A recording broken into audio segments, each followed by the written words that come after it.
નમસ્તે વિદ્યાર્થી મિત્રો, આજે આપણે ધોરણ 6 વિષય સંસ્કૃતમાં અભ્યાસ કરીશું. છેલ્લે આપણે જોયું હતું 9મું પ્રકરણ સમયઃ, જેની અંદર મેં તમને કહ્યું હતું કે સંસ્કૃતમાં જે ગિનતી છે એ તમારે તૈયાર કરવાની છે, જેથી કરીને તમને અંકો લખતા અને વાંચતા આવડે, જેથી કરીને તમને ઘડિયાળમાં કેટલા વાગ્યા છે લખતા અને વાંચતા આવડશે. બરાબર, તો ગિનતી તૈયાર થઈ ગઈ દરેકને? ઓકે, તો એ પાઠ પણ આપણો સંપૂર્ણ થયો હતો. ત્યારબાદ આપણે જોયું હતું પુનરાવર્તન 2, જે આપણે સંપૂર્ણ પૂરું કર્યું હતું, જેથી અહીં આપણે સંપૂર્ણ કોર્સ પૂરો થઈ જાય છે. હવે આજથી આપણે પ્રથમ સત્રનું રિવિઝન શરૂ કરીશું. તો રિવિઝનમાં પહેલું જે આપેલું છે આપણને વંદના, એની અંદર શ્લોકો આપેલા છે. બરાબર છે, તો એ આજે આપણે જોઈશું. વંદના એટલે કે વંદન, નમસ્તે, પ્રણામ. આપણે જેમ વંદના કરીએ છીએ, પ્રાર્થના કરીએ છીએ, એ માટેના શ્લોક છે, જેની અંદર આપણે સૌપ્રથમ ગુરુને વંદન કરીશું. ત્યારબાદ આપણે સૌપ્રથમ કોઈ પણ કાર્યની શરૂઆત પહેલાં ગણેશજીને વંદન કરીએ છીએ, તો એમનું વંદન કરીશું. અને શારદે દેવી એટલે કે સરસ્વતી માતાનું પણ વંદન શ્લોક દ્વારા આપણે કરીશું. બરાબર છે, તો ભાષાંતર અને અમુક જે શબ્દો છે અઘરા, એનો જે અનુવાદ છે ગુજરાતીમાં, એ આપણે લખાવેલ જ છે. બરાબર, તો રિવિઝનમાં આપણે ફરી અનુવાદ ખાલી સમજીશું. અત્યારે તમારે હવે લખવાનું તો રહેતું નથી, આપણે લખાઈ ચૂકેલ છીએ. બરાબર, તો શાંતિથી બધું ભાષાંતર ત્રણેય શ્લોકોનું તમારે સાંભળવાનું છે. બરાબર, પહેલું છે ગુરુ બ્રહ્મા ગુરુ વિષ્ણુ ગુરુદેવો મહેશ્વર ગુરુ સાક્ષાત પરબ્રહ્મ તસ્મે શ્રી ગુરુવે નમઃ.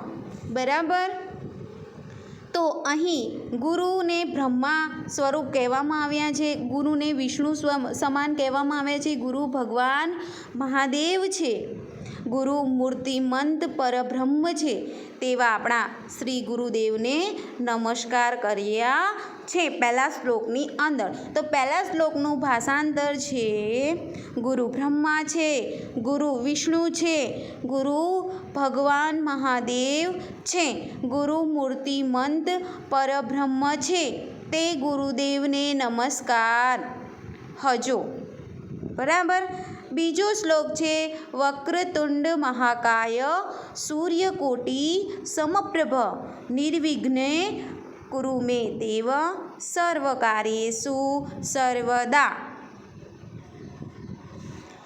તો અહીં વક્રતુંડ એટલે કે વાંકી સૂંઢવાળા, મહાકાય એટલે મોટા શરીરવાળા, સૂર્યકોટી સમપ્રભ એટલે કે કરોડો સૂર્ય સમાન તેજવાળા.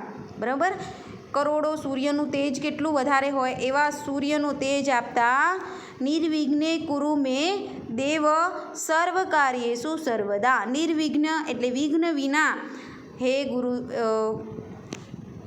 શ્રી ગણપતિ, નિર્વિઘ્ન વિઘ્ન વિના કાર્યોને પૂરા કરવાવાળા ગણપતિને નમસ્કાર. બરાબર, તો ભાષાંતર છે વાંકી સૂંઢવાળા, મોટા શરીરવાળા, કરોડો સૂર્ય સમાન તેજવાળા હે દેવ ગણપતિ, હંમેશા મારા બધા કાર્યો વિઘ્ન વિનાના કરો.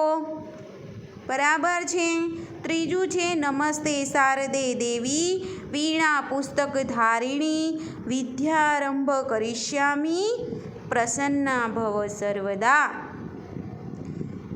શારદે દેવી એટલે સરસ્વતી દેવી, વીણા પુસ્તક ધારિણી, વીણા અને પુસ્તકને ધારણ કરનારી. ચિત્રમાં તમે જુઓ છો, વીણા એમના હાથમાં છે. બરાબર, તો વીણા ધારણ કરનારી પુસ્તક ધારિણી દેવી કઈ છે?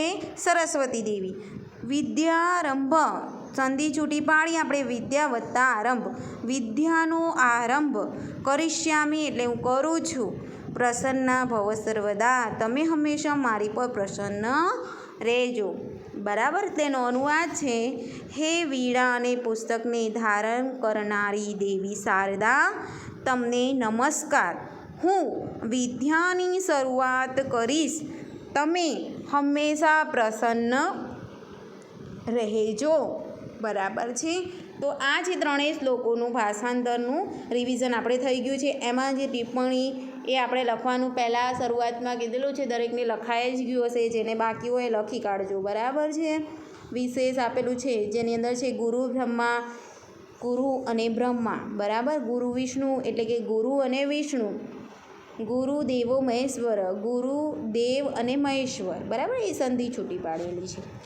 તો વંદના કર્યા બાદ હવે આપણે પહેલા પ્રકરણની શરૂઆત કરીશું. બરાબર છે. તો આ શ્લોકો છે દરેકે કંઠસ્થ કરવાના છે, મોઢે કરવાના છે અને એનું ભાષાંતર પણ દરેકે કરી કાઢવાનું છે. બરાબર છે.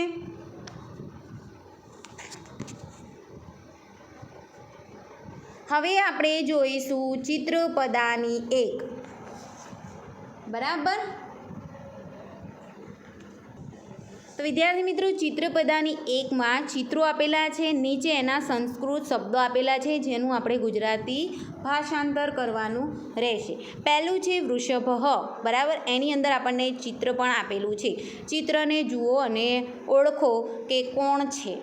બરાબર. તો ગુજરાતીમાં આપણે એને કહીશું બળદ. બરાબર. તો સંસ્કૃત શબ્દ તો તમને આપેલ છે. એની બાજુમાં તમારે પેન્સિલથી લખવાનું છે. વૃષભની બાજુમાં લખો બળદ. બરાબર. તો બળદ એટલે વૃષભ, એને સંસ્કૃતમાં આપણે કહીશું. બીજું ચિત્ર જુઓ, શેનું છે? નીચે શબ્દ આપેલ છે ગદર્ભ એટલે કે ગધેડો. તો એમાં પણ પેન્સિલથી એની બાજુમાં એનો ગુજરાતી શબ્દ લખો. યાદ કરવાનું છે. બધાએ યાદ રાખવાનું છે. તમારે પરીક્ષામાં પૂછાઈ શકે છે કે નીચે આપેલા શબ્દોનું ગુજરાતી ભાષાંતર કરો.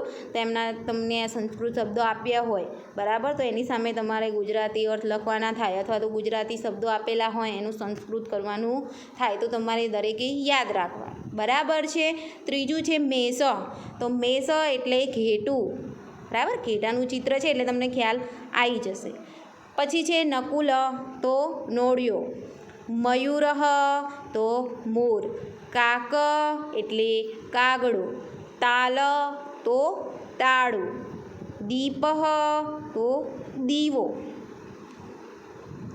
ઘટ, ઘટ એટલે કે ઘડો. પછી છે સર્પ એટલે સાપ. મકર, બોલો, મગર. મંડુક એટલે દેડકો. બરાબર. તો ચિત્રપદાની 1માં આટલા જ શબ્દો છે. આપણે 12 શબ્દો છે. બરાબર. 12 તમારે નોટબુકમાં લખવાના છે. એ તમારું હોમવર્ક.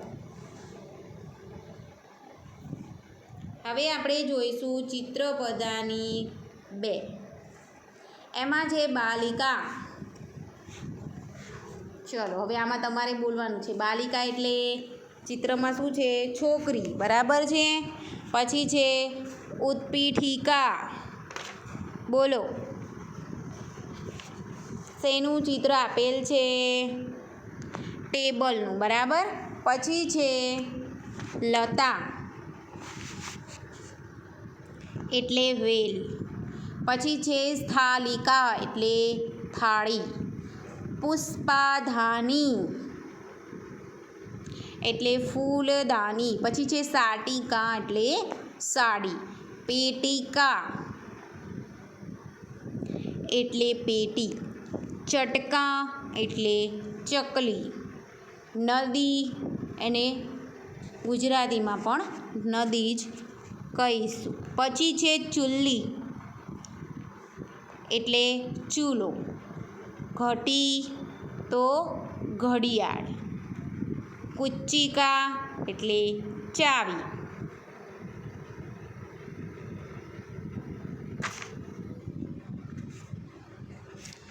હવે આપણે જોઈશું ચિત્રપદાની 3. તો એમાં છે પહેલો રત્નમ એટલે હીરો. છત્રમ એટલે છત્રી. પુષ્પમ એટલે ફૂલ. ઉરુકમ એટલે પેન્ટ. ધનમ એટલે ધન. પુસ્તકમ એટલે પુસ્તક, ચોપડી. લસુનમ એટલે લસણ. સીવનયંત્રમ સીવવાનો સંચો. વિમાનમ એટલે વિમાન. લોકયાનમ બસ. કૃષ્ણફલકમ કાળું પાટિયું. ષટકમ એટલે ગાડું. બરાબર. ચાલો હવે આપણે જોઈશું ચિત્રપદાની 4. એમાં છે પહેલું અંકની. તો અંકનીમાં આપણે રોજ ઉપયોગ કરીએ છીએ. બોલો શેનું ચિત્ર છે? પેન્સિલ. બરાબર. અહીંયા સ્ત્રીલિંગ છે એટલે એમાં પેન્સિલ. બરાબર, એટલે એને અંકની રસવાઈ આપેલી છે. પછી છે ગ્રંથ. બરાબર, એ પુલ્લિંગમાં શબ્દ છે તો એ છે ગ્રંથ, એટલે એને ગુજરાતીમાં આપણે કહીશું ગ્રંથ. આભૂષણમ એટલે ઘરેણું. પછી છે કરદીપ એટલે ટોર્ચ. ચમસ એટલે ચમચી. લવિત્રમ એટલે દાતરડું. પછી છે અવકરિકા એટલે કચરા પેટી. પછી છે સચ્ચિકા એટલે ફાઇલ. પીપીલિકા. બરાબર, એ પણ સ્ત્રીલિંગમાં છે. પીપીલિકા એટલે કીડી. બરાબર. પછી હું પાછળથી પૂછીશ તમને આ શબ્દો. બરાબર, મોઢે યાદ રહેવા જોઈએ દરેકને. ચલો ક્યાં? ગણનયંત્રમ. પીપીલિકા એટલે કીડી. ગણનયંત્રમ એટલે કેલ્ક્યુલેટર. પછી છે દ્રોણી એટલે ડોલ.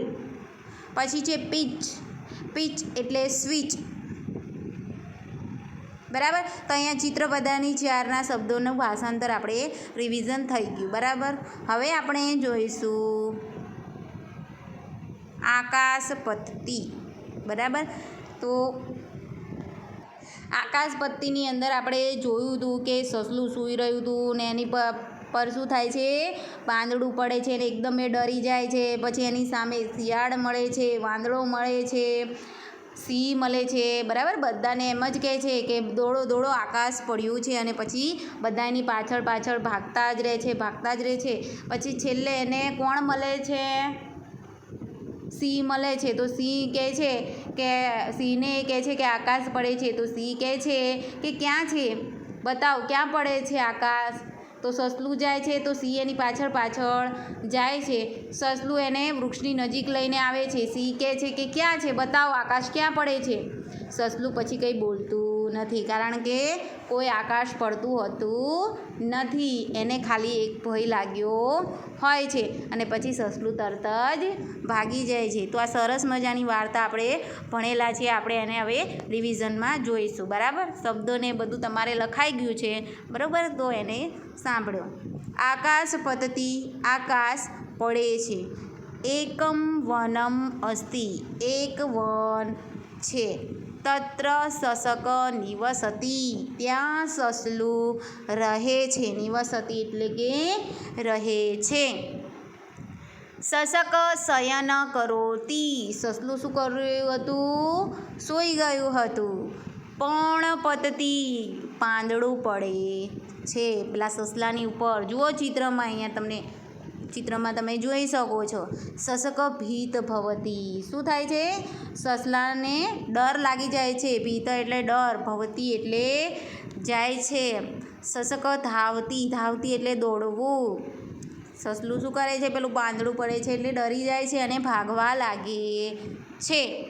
શૃંગાલ આગચ્છતી. શિયાળ આવે છે સામે.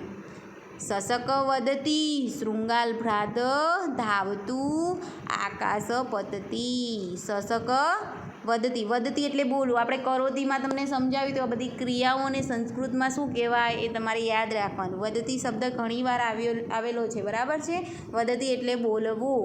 તો સસક એટલે કે સસલું કહે છે, બોલે છે. શૃંગાલ ભાત. સસલાભાઈ દોડો આકાશ પડે છે. સસક ધાવતી શૃંગાલ અનુધાવતી. સસલું એવું કહીને પાછું ફરી દોડવા લાગે છે. તો પેલું શિયાળ પણ એની પાછળ અનુધાવતી એટલે એની પાછળ દોડે છે. વાનર આગચ્છતી વાંદરો આવે છે. જો ચિત્રમાં અહીંયા છેલ્લું ચિત્ર જોઈ શકો છો. સસક વદતી સસલું કહે છે. વાનભ્રાત ધાવતું આકાશ પતતી. વાંદરાભાઈ દોડો કારણ આકાશ પડ્યું છે. બરાબર. આપણે આગળ જોઈએ. ભીત સસક ધાવતી શૃંગાલ અનુધાવતી વાનર અપી ધાવતી. પહેલાં શિયાળ મળ્યો, પછી વાંદરો મળ્યો. તો વાંદરાને પણ એવું જ કહેવામાં આવે છે કે દોડો દોડો આકાશ પડ્યું. તો વાંદરો પણ પેલું સસલું દોડે છે, એની પાછળ શિયાળ દોડે છે, શિયાળની પાછળ વાંદરો દોડે છે. ત્રણેય તમે પહેલાં ચિત્રમાં જુઓ દોડી રહ્યા છે ત્રણેય. બરાબર. સી આગચ્છતી. હવે કોણ આવે છે ચોથું? સી. તો સી વધતી કિંમર્થ ધાવસી. સી કહે છે કે કયા કારણથી તમે બધા દોડી રહ્યા છો? તો સસક વધતી સસલું કહે છે સિંહ ભ્રાત ધાવતું. સિંહભાઈ દોડો આકાશ પતતી આકાશ પડે છે. સિંહ વધતી આકાશ પતતી. વાહ કુત્ર પતતી. શું કહે છે સિંહ? આકાશ પડે છે. ક્યાં પડે છે? કુત્ર પતતી. ક્યાં પડે છે? સસક ગચ્છતી સસલું કહે છે સિંહ અપી સ ગચ્છતી. સસક ગચ્છતી એટલે કે સસલું જાય છે. સિંહ અપી સ ગચ્છતી એટલે સિંહ પણ એની પાછળ જાય છે. કારણ સિંહ એને પૂછે છે આકાશ પડે છે ક્યાં પડે છે બતાવો તો. એટલે સસલું જાય છે, એની પાછળ સિંહ જાય છે. પછી આગળ શું થાય છે જુઓ. સસક વૃક્ષ સમીપમ આગચ્છતી. સસલું શું કરે છે? જ્યાં પેલું પાંદડું એની પર પડ્યું હતું ઝાડ પરથી, એ ઝાડ નીચે એને જાય છે. આગચ્છતી એટલે આવે છે. સિંહ વધતી. સિંહ કહે છે કુત્ર પતતી આકાશ. બતાવો ક્યાં છે? અહીંયા વૃક્ષે પહોંચી જાય છે, પછી કહે છે મને બતાવો ક્યાં પડ્યું આકાશ. સસક કિમપી ન વધતી. સસલું કંઈ પણ બોલતું નથી, કારણ કે આકાશ તો પડ્યું હોતું જ નથી. તો પેલો સિંહ હસવા લાગે છે, કારણ કે ક્યારનાય ત્રણેય દોડી રહ્યા હતા, શિયાળ વાંદરો અને સસલું. આકાશ પડે છે પણ આકાશ પડ્યું હોતું નથી. પેલું પાંદડું એની પર પડ્યું હોય છે, એમાં એ ડરીને ભાગવા લાગ્યું હોય છે, એટલે કંઈ એની પાસે જવાબ હોતો નથી. એટલે પેલો સિંહ હસવા લાગે છે. તો સસક પલાયન કરોતી.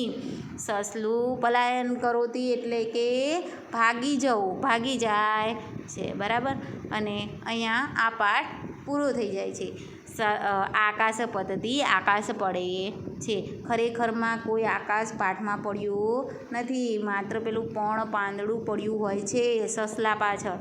બરાબર. તો આ સરસ મજાની વાર્તા, બધાને મજા આવી ને વાર્તા સાંભળવાની? Okay good. ચલો આ વાર્તા સરસ મજાની આપણે ચલાવ્યા બાદ એની નીચે આપેલા પ્રશ્નોના જવાબ જોઈશું, જે આપણે થઈ ગયેલ છે. બરાબર. તમને મેં લખવા આપેલા છે કે જે કંઈ પણ પાઠ કે કાવ્ય ચાલે એની પાછળ જે ટિપ્પણી આપેલ છે અને સ્વાધ્યાય આપેલ છે એ તમારે નોટબુકમાં લખવાના છે. બરાબર. અહીંયા તો આપણે જો જોડકાને એવું જ છે. બરાબર. ચિત્ર સામે એનું નામ જોડવાનું છે. બરાબર. તો એ તમે સ્વાધ્યાય કરજો. બરાબર. ત્રીજો પાઠ છે લેખનમ, એની અંદર રિવિઝનમાં ખાલી તમારે બધા અક્ષરો ઓળખતા લખવા કઈ રીતે એ વળાંક શીખવાનો છે.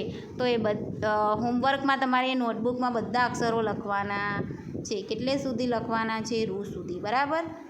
આટલે સુધી આ બધા શબ્દો તમારે વળાંક સાથે યોગ્યતા મુજબ જોઈને, એવું હોય તો એને ઘૂંટીને લખજો. બરાબર. એટલે તમને તો આ પહેલો છે, તો કઈ રીતે લખવું, જ કઈ રીતે, ઠ કઈ રીતે, ઢ કઈ રીતે, ફ કઈ રીતે સંસ્કૃતમાં લખવું, તો એ તમને ખ્યાલ આવશે. તો આ બધા શબ્દો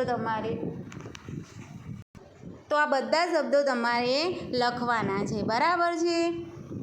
પછી એની નીચે આપણે અનુલેખન જ છે. બરાબર. સ્વાધ્યાયમાં તો એ મેં તમને પુસ્તકમાં જ લખવાનું કહ્યું હતું, લખાઈ ગયું જ હશે દરેકને. બરાબર. એ વખતે આપણે વિડીયોમાં જ કરાવેલું છે. પછી છે સંજ્ઞા. આપણે ધોરણ 6ની અંદર સંખ્યા 1 થી 12 સુધીની છે, બરાબર. એ તો દરેકને તૈયાર કરવાની જ છે, ફરજિયાત, બરાબર.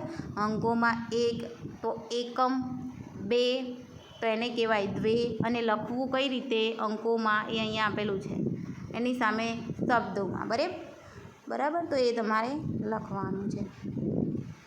સ્વાધ્યાયમાં પણ એ છે, સ્વાધ્યાય દરેકે ચોપડીમાં જ કરી કાઢવાનું છે. પેજ નંબર 16 ઉપર તમને કૌંસમાં આપેલી સંખ્યાને શબ્દચોરસમાંથી શોધી તેની ફરતે લીટી દોરો, બરાબર છે. અષ્ટ, દ્વાદશ, ચત્વારી, તો એ શોધીને એના પર ગોળ કરવાનું છે, જે આપણે થઈ ગયેલું છે, બરાબર છે. 5મું પ્રકરણ છે હસ્તી હસ્તી હસ્તી, હાથી હાથી હાથી, બરાબર. એ આપણે જોઈ લઈએ, બરાબર. તો એમાં પહેલું છે હસ્તી હસ્તી હસ્તી દિવ્યા દેવી સૃષ્ટિ, કદલી સદસી સુંડા, સ્તંભ સમાના પાદા, શૂર્પાકારો કણો, ધવલો દીર્ઘો દંતો, ઉદર ભાંડાકારમ, ઉન્નત બૃહચ્છ શરીરમ, અલ્પ તુચ્છ પૃચ્છમ, અહો અહો વિચિત્રમ, પર્વત સદસ્યે ગાત્રે, શર્ષપ સન્નિભ નેત્રે, કથમતિ બલવાન એષઃ અંકુશમાત્રાદ ભીત. તો આ કોણે લખેલ છે? જનાર્દન હેગડે, બરાબર. તો આ સરસ મજાની કવિતા છે. તો સંસ્કૃતમાં તમને રસ પડે અને એ હેતુથી આ સરસ મજાનું કાવ્ય તમને પાઠમાં આ પુસ્તકમાં આપવામાં આવેલ છે, બરાબર છે. તો આ કાવ્યની અંદર હાથીની વિશેષતા દર્શાવી છે, બરાબર. એની દિવ્યાદેવી સૃષ્ટિ, બરાબર. તો દેવોનું દિવ્ય સર્જન ગણવામાં આવે છે હાથીને. કેવું વિશાળ શરીર છે, સૌથી મોટું એ પ્રાણી ગણાય છે. કદલી સદસ્ય સુંદા, તો એના કેળ સમાન એની સૂંઢ છે, કેળા જેવી, બરાબર. કેળ જે કેળ હોય એ કેવી લાંબી હોય, એના સમાન એની સૂંઢ છે. સ્તંભ સમાના પાદા, થાંભલા જેવા એના પગ છે. શૂર્પાકારો કણો, અને એના કાન કેવા છે? સુપડા જેવા છે. પછી ધવલો દીર્ઘો દંતો, એના દાંત, આપણે કહે છે ને કે હાથી જીવે તો લાખનો અને મરી જાય તો 1.25 લાખનો, એવું કહેવામાં આવે છે, કારણ કે એના દાંત જે છે એ ખૂબ જ મૂલ્યવાન છે. એમાંથી વિવિધ કિંમતી વસ્તુઓ બનાવવામાં આવતી જ હોય છે, બરાબર છે. તો એના દાંત કેવા છે? દીર્ઘો એટલે લાંબા અને સફેદ છે.